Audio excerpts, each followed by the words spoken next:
Vamos então retomando aqui, minhas irmãs e meus irmãos. Que Deus nos ajude a sermos como os filhos de Issacar, conhecedores do tempo e do momento. E nessa segunda parte nós vamos ver na palavra de Deus quanta instrução clara nós temos para educar os nossos filhos no Evangelho da graça de Deus. E que eles assim creiam e vivam. Vamos orar mais uma vez, pedindo iluminação do alto para a compreensão dos nossos tempos e momentos. Oremos. Amado Deus, pedimos a sua orientação para seguirmos estudando esse tema tão importante. E agora, quando vamos ver o aspecto da fé salvadora no coração dos nossos filhos, ajude-nos a entender e a praticar. É o que nós pedimos em nome de Jesus. Amém. Essa é uma estatística também nacional. 50% das crianças que vão para o ensino médio, o antigo segundo grau, eles deixam a fé. Agora só vai deixar a fé quem teve fraco contato com a fé, pouco contato com a fé ou nenhum contato com a fé.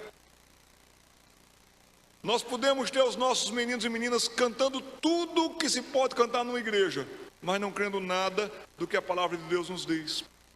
Eu estava em Caldas Novas, Goiás, num encontro de famílias de diversas denominações, um local interdenominacional.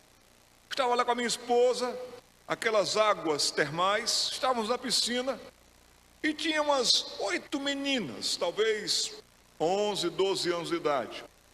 E naquela de onde você é, a gente rindo, cada um do sotaque do outro, meu sotaque pernambucano, algumas meninas com sotaque de Minas, outros com sotaque do Rio de Janeiro. E comecei a perguntar sobre a fé de cada uma delas.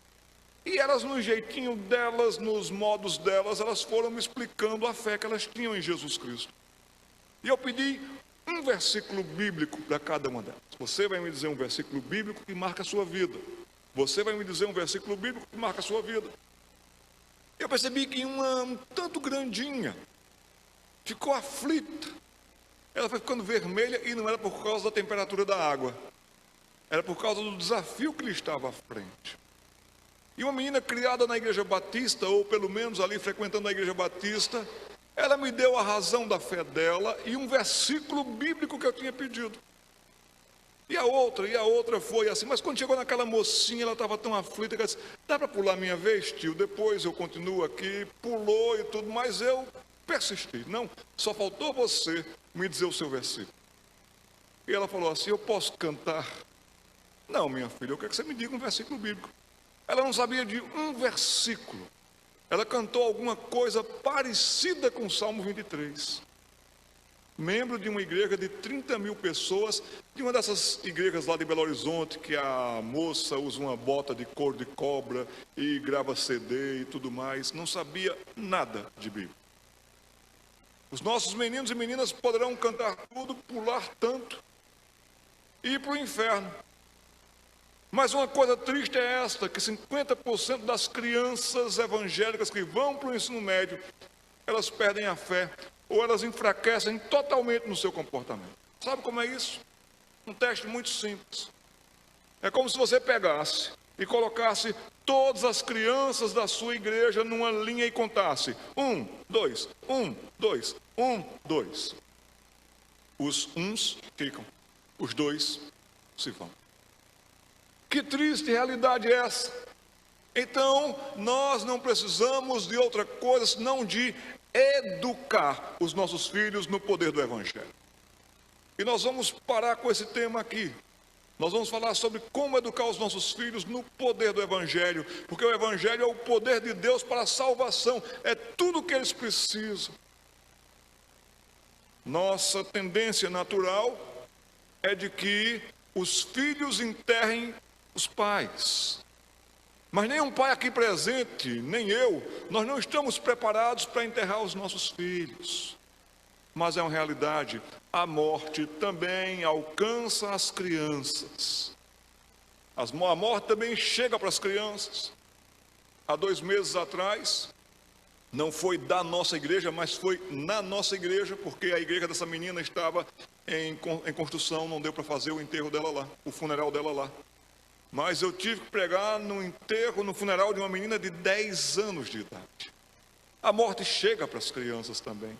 Então o que nós precisamos é da graça de Deus para os nossos filhos, sim. Agora, a graça de Deus transformando pais que atuam na edificação da fé dos seus filhos. Antes que seus filhos vão para o mundo, antes que seus filhos vão para as mãos dos traficantes, antes que a sua menina vá para os braços de um malandro, ou seu menino se entregue para uma louca, esse menino, essa menina já teve nos seus braços um dia. Então, como nós devemos educar no poder do Evangelho? Uma pergunta muito clara: o que é o Evangelho? Vamos abrir a palavra de Deus na primeira carta de Paulo aos Coríntios, capítulo 15, versículos de 1 a 3. Eu peço que vocês façam isso, decorem as Escrituras. Nós já fomos muito melhores nas Escrituras Sagradas em termos de decorar as Escrituras. Nós tínhamos até concursos bíblicos nas igrejas. Fomos melhores quando decorávamos a palavra de Deus, não por decorar, mas para a vida.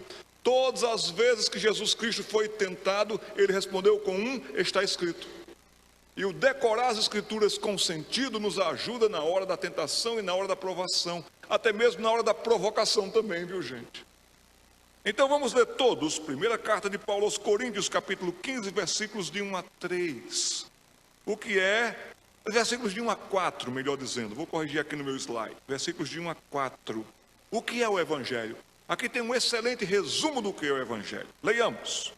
Irmãos, venho lembrar-vos o Evangelho que vos anunciei, o qual recebestes e no qual ainda perseverais.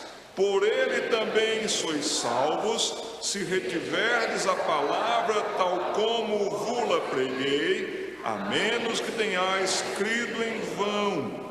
Antes de tudo vos entreguei o que também recebi, que Cristo morreu pelos nossos pecados segundo as Escrituras, e que foi sepultado e ressuscitou ao terceiro dia segundo as Escrituras. O Evangelho que salva é o Evangelho segundo as Escrituras. O Evangelho que salva, ele trata com o pecado e com o pecador. Ele trata com o ressuscitar, com o ser nova criatura. Estando vós mortos nos vossos delitos e pecados, ele vos deu vida. Trata sobre esperança. Trata sobre vida aqui e para a eternidade. O que é o Evangelho? Leiamos todos com bastante segurança. O Evangelho é uma ótima notícia onde dominava uma péssima notícia. Isso é o Evangelho. O Evangelho é a mais nobre, mais linda notícia, aonde dominava uma péssima notícia. Quer saber o que é o Evangelho na prática? Vamos abrir a palavra de Deus na carta de Paulo aos Colossenses, capítulo 1, versículos 13 e 14. Isso é o Evangelho. Se qualquer outra pessoa estiver ensinando outro Evangelho, seja anátema. Agora, por favor, guarde isso no seu coração. Quem crê no Evangelho errado, desembarcará no céu errado. Quem crê no Evangelho errado, desembarcará no céu errado. Nós precisamos crer no Evangelho que nos conduz ao céu. Leiamos todos o texto que nos está proposto na carta aos Colossenses. E nos diz o seguinte: ele nos libertou do império das trevas e nos transportou para o reino do Filho do seu amor, no qual temos a redenção, a remissão dos pecados. Enquanto vocês não virem os seus filhos como pecadores e pecadoras, vocês os verão como príncipes e princesas. Enquanto vocês não virem os seus filhos como pecadores, vocês verão os seus filhos como os perfeitos, os infalíveis. O filho dos outros falha, seu filho não. Eu espero que você nunca tenha ensinado seu filho a mentir. Meu filho, quando a professora de matemática lhe pressionar por alguma coisa que você não fez, minta. Por favor, minta, meu filho. Minta, minha filha. Você nunca ensinou seu filho a mentir. Mas já pegou seu filho mentindo? Já pegou sua filha mentindo? Impressionante. Você nunca esperava do seu filho reações de ira. Mas seu filho, numa ira terrível. Aquela criatura se desumanizou. Tão pequenininha, mas tão perigosinha. São os seus filhos, são os nossos filhos. Nós ainda não tínhamos filhas, minha esposa e eu. Aí tinha um missionário que trabalhava conosco em Toledo, Paraná. Tinha uma menina pequenininha, bonitinha, chamada Alessandra. 2 anos e pouquinho, eu acho. Aí aquele casal foi ganhar a segunda filha. Deixou a Alessandra conosco. E quando você não é pai, quando você não é mãe, parece que menina é de porcelana. Você fica assustado e tudo mais. A minha esposa preparando o almoço disse: olha para a menina, olha a menina, olha a menina. E eu atrás da menina o tempo todo. E eu nunca me esqueço de Alessandra. A Alessandra olhou a tomada. E ela ficou tão fascinada com a tomada assim como que brilhou para ela. E como que a tomada atraiu a Alessandra. Lá foi a Alessandra para a tomada, andando assim. Mas enquanto a Alessandra andava para a tomada, ela dizia assim: não, não, Alessandra, não, não, Alessandra, não, não, Alessandra. Estes somos nós, pecadores. Mas sabe de uma coisa? A mais grave e terrível doença que contaminou o seu filho, que pode conduzi-lo para o inferno. Essa era uma péssima notícia. Pela graça de Deus, Deus teve misericórdia do seu menino e da sua menina e enviou Jesus Cristo. Seu menino e sua menina sem Jesus Cristo está no império das trevas. E não tenha dúvida de que o império das trevas tem a sua filial aqui em Dourados, e como tem. E é impressionante como tem. Mas Ele, o Deus bondoso e gracioso, nos libertou do império das trevas e nos transportou para o reino do Filho do seu amor, no qual temos a redenção. Somos redimidos desse sistema. Nossos filhos não precisam andar como os filhos do mundo. Nossos filhos podem dizer: eu sei em quem tenho crido. Nossos filhos podem ter a remissão dos seus pecados. No Evangelho, também para as crianças, desde o berçário, saibam disso. A cruz está no lugar certo. A cruz está no centro. Não é a família que está no centro. Não é a criança que está no centro. Não é a pessoa de mais destaque na cidade que está no centro. Não é o grupo que está no centro, não é a quantidade que está no centro, é a cruz que está no centro. E nós pregamos Cristo e esse crucificado. Esse é o Evangelho. Que Cristo morreu pelos nossos pecados. Cristo não morreu pelos nossos problemas, Cristo morreu pelos nossos pecados. E nós precisamos pregar essa mensagem. Então vamos encerrar essa nossa participação. Lhe peço um pouco de paciência sobre 5 frutos da fé salvadora. Essa fé que salva. Se vocês crerem nesse Evangelho, vocês vão para o céu. A menos que vocês tenham crido em vão. É possível vir, sentar e tudo em vão. É possível que esse povo me honre com os lábios, mas o coração está longe de mim. Qual é a fé salvadora? Qual é a fé que pega? Qual é a fé que nos leva para o céu? E perguntei para vocês se vocês verão os seus filhos na eternidade. E a minha oração e a minha esperança é que sim. Que naquele glorioso dia, quando os céus e dourados se rasgarem, e todo olho haverá de ver o Filho do Homem, o Filho de Deus, o Filho do Homem, vindo com poder, majestade e glória. E nós haveremos de vê-lo como Ele é. E Ele repousará os seus olhos sobre nós.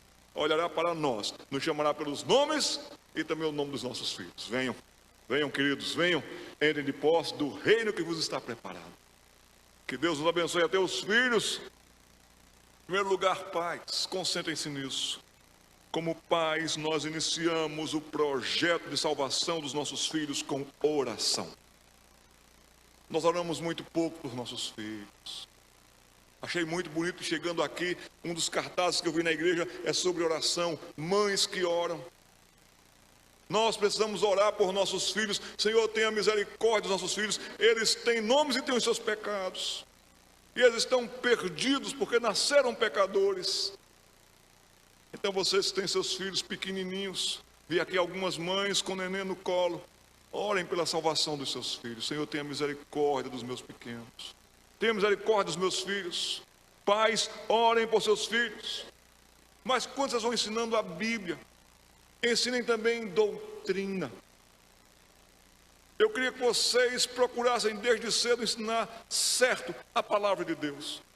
Tem muita gente que sabe tudo sobre Daniel, mas nada sobre o Deus de Daniel.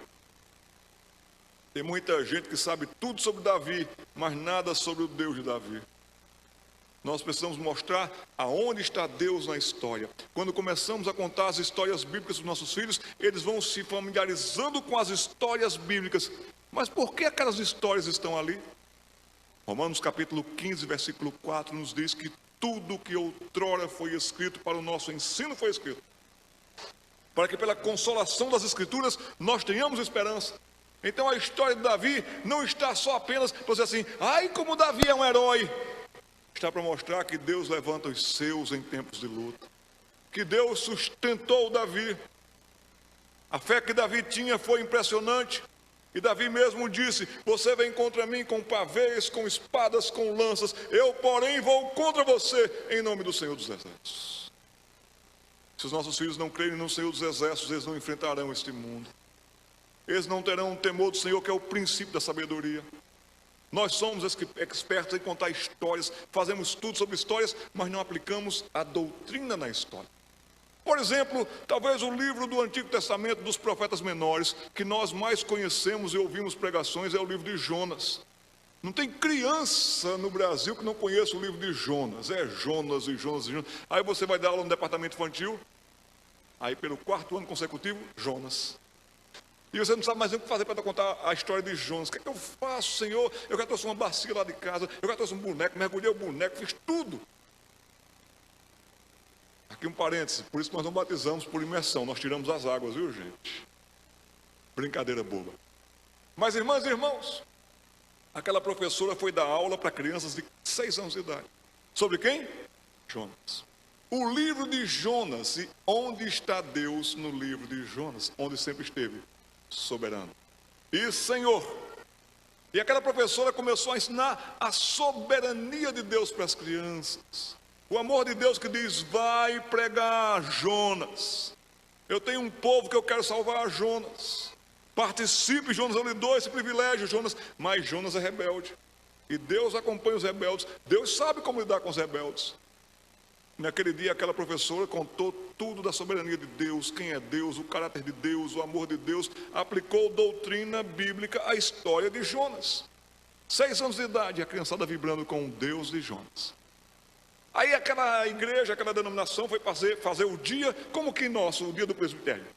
Reuniu as igrejas todas e foi para um acampamento e todo mundo lá. E tinha programação para os jovens, senhoras, adolescentes e criançada. E lá nos Estados Unidos, então, aquela equipe toda preparou um senhor material para dar aula sobre quem? Jonas. A professora que ia dar aula, capaz em quê? Em Antigo Testamento, contar a história para as crianças, foi contar a história de Jonas. E foi uma senhora aula. E a criançada vibrando com aquela aula, e ela contando com entusiasmo, e chega a parte em que Jonas se revela. Eu sou hebreu, isso tudo está acontecendo aqui, esse barco vai virar por causa de mim. Me joguem no mar que para. E eles tentam de tudo, e tinha barulho de vento, e tinha barulho de águas, e a criançada vibrando, e a professora disse, então Jonas foi lançado ao mar. Teve até o barulho, tchum. E o que foi que aconteceu? Quem foi que salvou Jonas? A criança daquela outra professora de 6 anos levantou a mão e disse assim, foi Deus. E a professora disse, foi não, foi o peixe. E aquela criança de 6 anos respondeu, professora, se a senhora quiser que eu diga que Deus enviou um peixe, eu digo, mas quem salvou Jonas foi Deus. 6 anos de idade. Então nós vamos ensinando doutrina, quem é o nosso Deus, a quem nós tememos. E assim nós vamos ensinando muito mais do que moralismo. Em segundo lugar, vamos aqui adiante aqui. O que nós geralmente fazemos é isso. Nós passamos só a informação, história apenas, e não o conteúdo da história. Pai e mãe, o que é que você sabe de fato? E se a sua criança lhe perguntar? E tem perguntas espirituais que as crianças só fazem uma vez na vida. Então, se você não souber, diga, seja claro: filho, filha, papai não sabe agora, mas papai vai procurar saber, papai vai procurar tirar todas as dúvidas para responder para você da melhor maneira possível. Mas não deixe uma criança sem resposta. O que você sabe sobre Deus, o nosso grande Deus? O que você, pai e mãe, sabe sobre a graça de Deus? A maravilhosa doutrina da graça de Deus. O que você sabe sobre a doutrina do pecado? O que você sabe sobre a doutrina da santificação? Suas lutas, a carne militando contra o espírito contra a carne. O que é que você sabe disso? O que é que você sabe dos empecilhos para que você cresça em santidade? O que você sabe sobre a doutrina do homem no pecado? Quem é o homem? Qual o seu estado? A 17ª pergunta do Catecismo de Westminster: em qual estado o pecado deixou o homem? E a resposta é que o pecado deixou o homem num estado de pecado e de miséria. Enquanto você não informar os seus filhos dessa maneira consciente e crescente, pecado não vai ter o impacto e o peso de pecado. Só que pecado continua acabando com o ser humano. Há um pregador lá em São José dos Campos que tem uma igreja enorme, lotada de gente. Uma vez eu estava conversando com ele.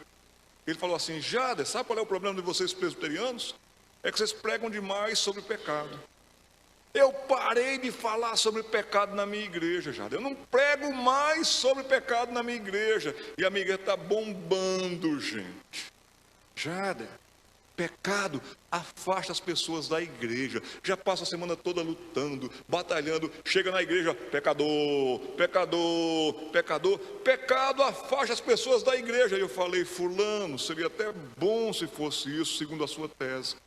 Se fosse segundo a sua tese, eu também iria deixar de pregar sobre o pecado. Mas o problema é que o pecado não afasta as pessoas da igreja. O pecado afasta as pessoas de Deus.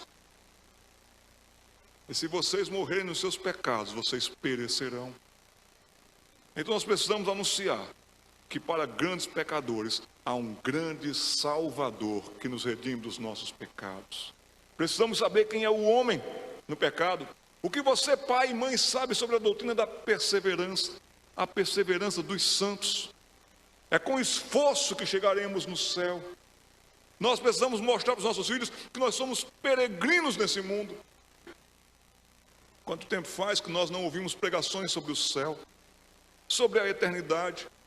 Quanto tempo faz que nós não confrontamos os pecadores sobre aonde vocês passarão a eternidade?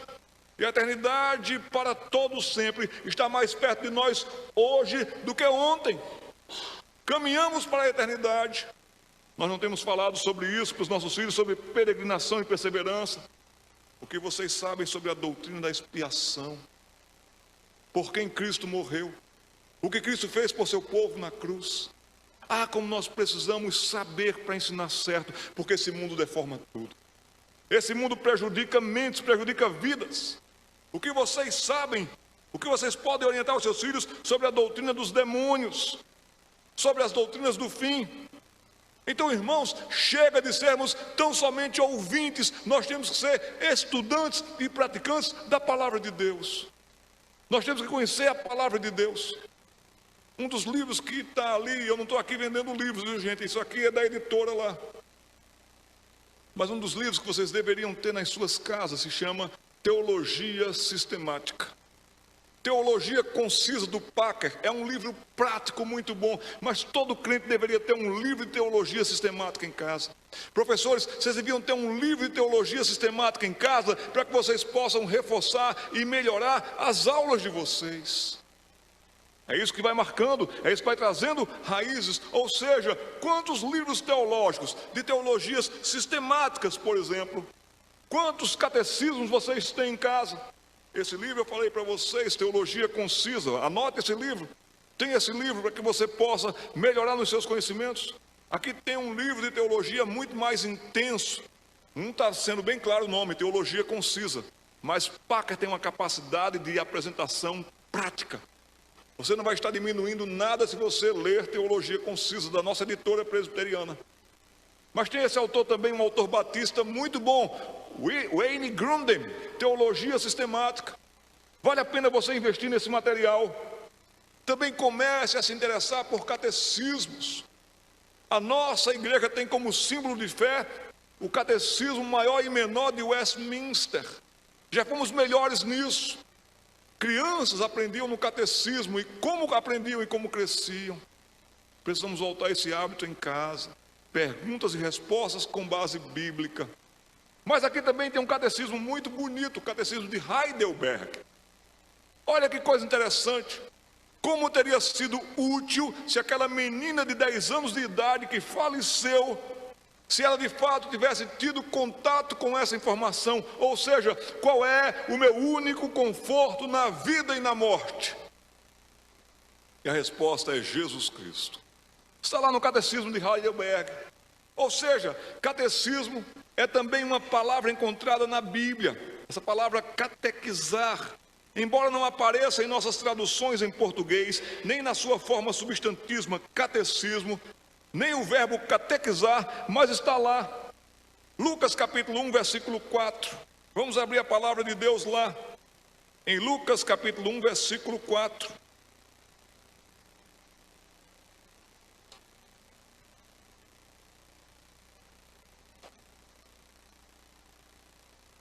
Mais uma vez, todos lendo comigo. A uma só voz.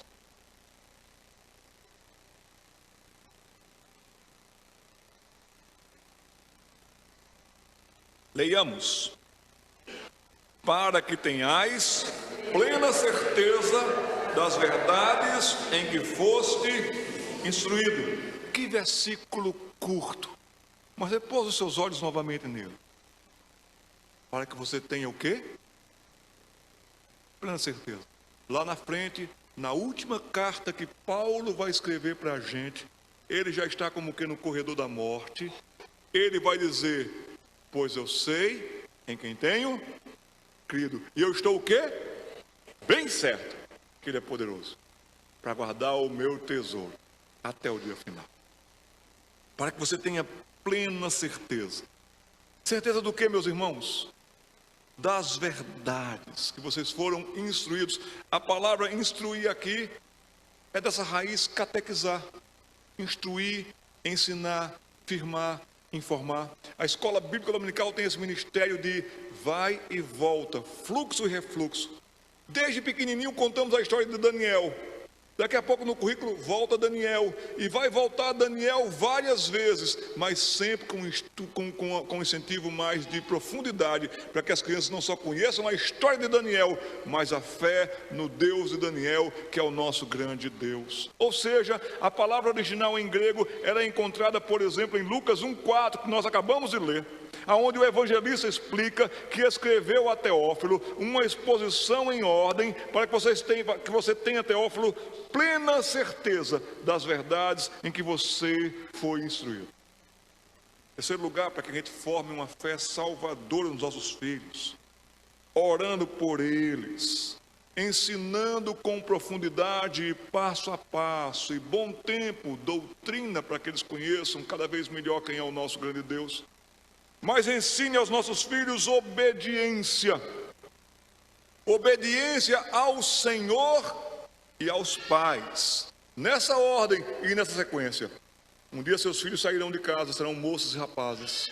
Se eles aprenderem o temor do Senhor, eles obedecerão ao Senhor aonde estiverem, com quem estiverem, quando estiverem.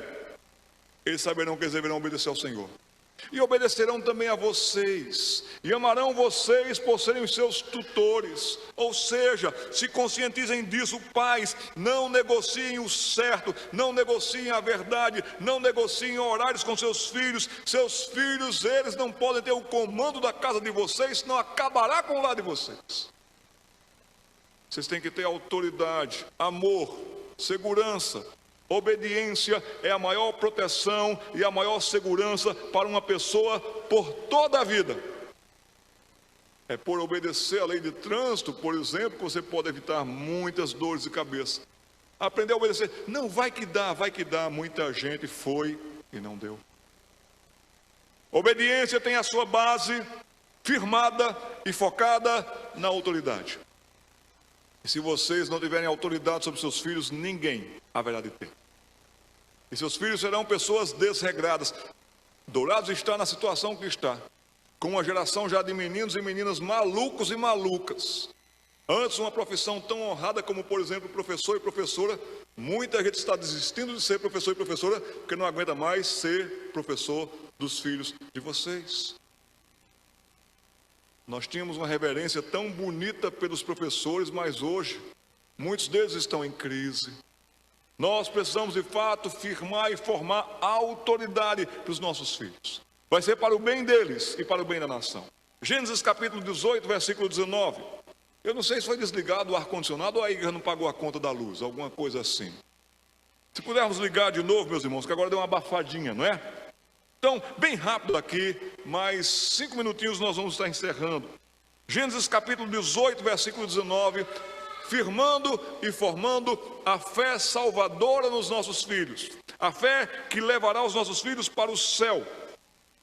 Todos lendo comigo a palavra de Deus a uma só voz. Todo o texto que nós formos ler, eu peço a sua leitura em participação também, tá certo? Vamos lá. Porque eu o escolhi para que ordene a seus filhos e a sua casa depois dele, a fim de que guardem o caminho do Senhor e pratiquem a justiça e o juízo, para que o Senhor faça vir sobre Abraão o que tem falado a seu respeito. Repouso seus olhos novamente nesse versículo. No começo dele é bem claro, porque eu o escolhi para que ele ordene a seu filho, não é negocie. Pais devem ter palavra de ordem, palavra de autoridade, com amor. Nós não somos déspotas, nós somos autoridade. A autoridade e respeito se reconhece, com muito amor e com muita sabedoria. Então, para que você ordene aos seus filhos, horário de levantar, horário de dormir, horário de estudar. É uma palavra tão impressionante, esse verbo ordene, que até mesmo há uma raiz em nome de Deus aí. Você pode ver, et e exavê, de onde também nós temos o nosso Deus Javé. Então, é uma ordem que Deus dá, que você deve cumprir no seu lar, senão o seu lar se arrebenta. É um comando que Deus deu para você executá-lo, com sabedoria. Efésios capítulo 6, versículo 1. Efésios 6, versículo 1. Não está dizendo assim: filho, quando sobrar tempo, filho, quando der, pense bem, não precisa decidir agora não, mas quando você tiver vontade, sabe? Esse versículo nunca começou assim. Quem começou com esse versículo assim fomos nós, mas não está na Bíblia. Todos, filhos, obedecei a vossos pais no Senhor, pois isso é justo. Mas os pais têm que saber o que é justiça. Os pais têm que saber o que é de fato o que eles colocam e apresentam e por que o fazem. Em quarto lugar, de 5 pontos, pais devem temer ao Senhor e ensinar seus filhos a temê-lo. Mais uma vez, lembro você, ou a fé começa em casa, ou a fé é perdida em casa. Pais que dizem e não cumprem, pais que ordenam e não vivem, e não fazem, esses pais mais afastam do que vocês imaginam. Tem muito menino e muita menina que não entra na igreja, não é por causa da igreja, é por causa dos seus pais. Porque dizem, olha, uma coisa, pelo menos eu não quero ser hipócrita como meu pai, hipócrita como a minha mãe. Autoridade de vida. Gênesis capítulo 22, versículo 12. Gênesis 22, versículo 12. Educando os nossos filhos no poder do Evangelho. O que nos diz esse texto? Então lhe disse: não estendas a mão sobre o rapaz, e nada lhe faças, pois agora sei que temes a Deus, porquanto não me negaste o filho, o teu único filho. Pois agora sei que temes a Deus. Pais, esse mundo precisa saber que vocês temem a Deus. Dentro da sua casa, seus filhos precisam saber que você teme a Deus, que você é uma pessoa que tem o temor do Senhor. Salmo capítulo 103, versículos 11, 13 e 17. Lerei para vocês, escutem. Salmo 103, versículos 11, 13 e 17. Versículo 11 diz: pois quanto se alteia o céu acima da terra, assim é grande a tua misericórdia para com os que te temem ou o temem. Deus é misericordioso para aqueles que o temem. Deus é bondoso conosco. O versículo 13, só as vozes femininas comigo. Como um pai se compadece de seus filhos, assim o Senhor se compadece dos que o temem. Um Deus compassivo para conosco. As vozes masculinas lendo o versículo 17 comigo. Mas a misericórdia do Senhor é de eternidade sobre os que o temem. Os filhos dos filhos. Quanto benefício está no temor do Senhor, irmãos. A bondade e a misericórdia do Senhor para com o povo santo dele. Salmo 147, versículo de número 11. Todos a uma só voz. Agrada-te do Senhor.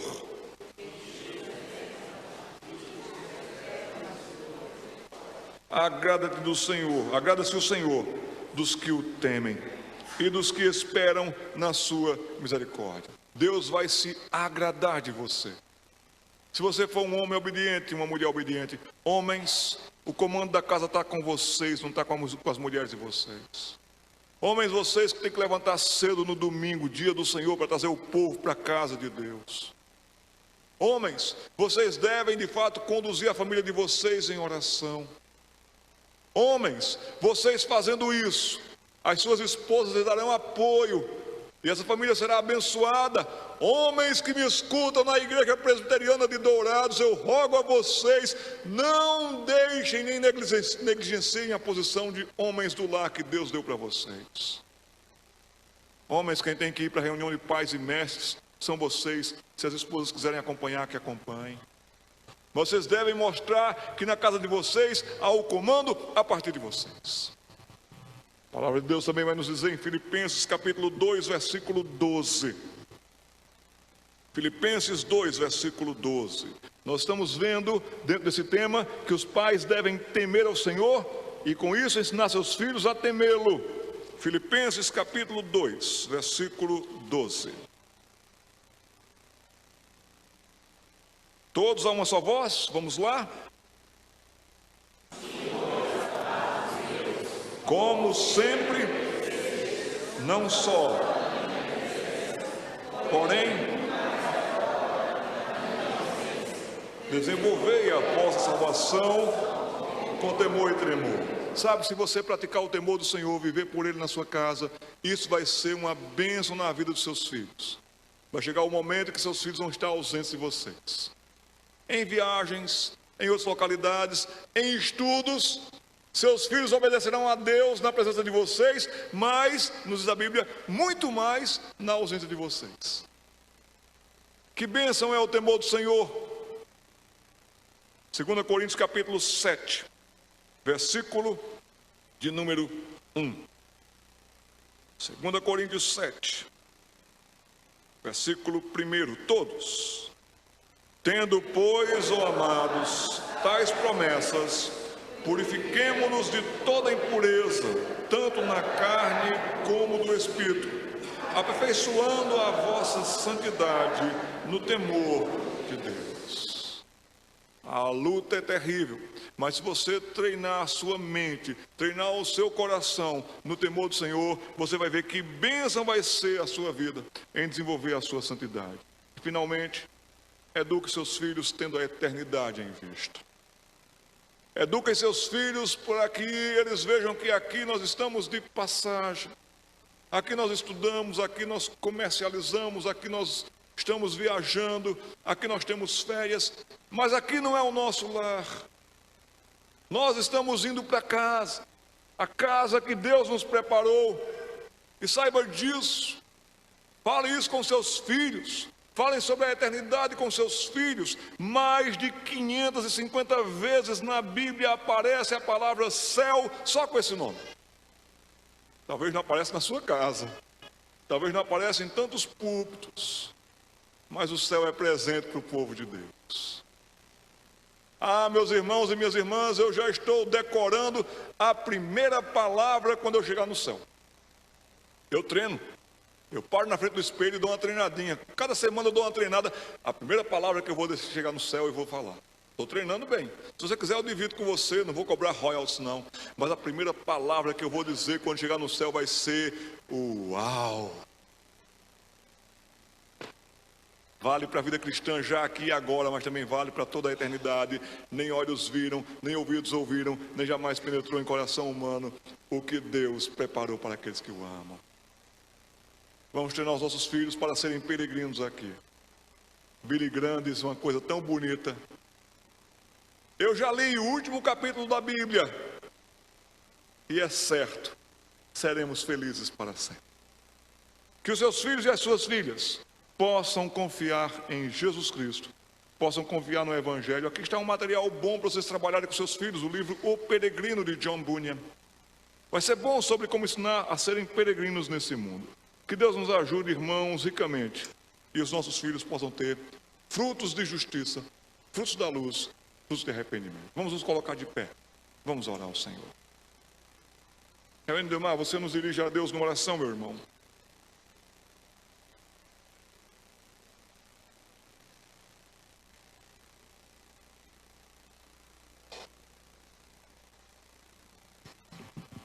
Vamos orar. Senhor, nós agradecemos este tempo aqui. Obrigado a Deus porque nós temos filhos que o Senhor tem nos dado aos nossos lares. E nós amamos os nossos filhos, trabalhamos por eles. Mas nós não podemos ser displicentes com eles na orientação do Senhor, da Tua palavra, em trazê-los à Tua casa, em ensiná-los dia a dia a palavra do Senhor, o temor do Senhor. Obrigado, Deus, por esta palavra tão bendita que nós acabamos de ouvir. Ela vem do Senhor, nós lemos aqui a Tua palavra. O temor do Senhor está presente em cada página das Escrituras. E nós precisamos de aprender dia a dia com o Senhor a temer o Teu nome, porque nós vivemos numa geração que não teme o Teu nome. E às vezes nos desvia da Tua presença e do foco principal que as Escrituras nos dá para dar sabedoria aos nossos dias aqui sobre a terra. Obrigado aqui pela vida do pastor Jader, pelo seu cuidado em nos instruir nesta noite. Oramos agradecidos por este tempo juntos aqui. Oramos pelo restante desta programação que segue amanhã e domingo. E pedimos que o Senhor nos dê graça, enche o nosso coração da Tua palavra, desperte o fervor do Senhor no nosso coração. E o discernimento que vem do Senhor para os nossos lares, para a educação dos nossos filhos. Obrigado, Deus, porque o Senhor é bom. E a Tua misericórdia dura para sempre. Em nome de Jesus. Amém, Senhor. Amém. Os irmãos podem se assentar. E a nossa programação, eu não sei se nós temos bastante boletim ali fora com os diáconos, mas a nossa programação continua amanhã. Amanhã, às 19h30, nós vamos ter aqui as palestras Cuidando dos Meninos.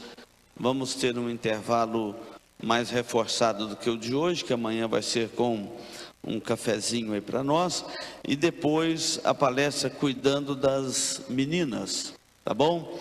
Amanhã, então venham. Amanhã à tarde o pastor Jader vai estar conosco aqui no departamento infantil. Então a criançada aí, firme amanhã.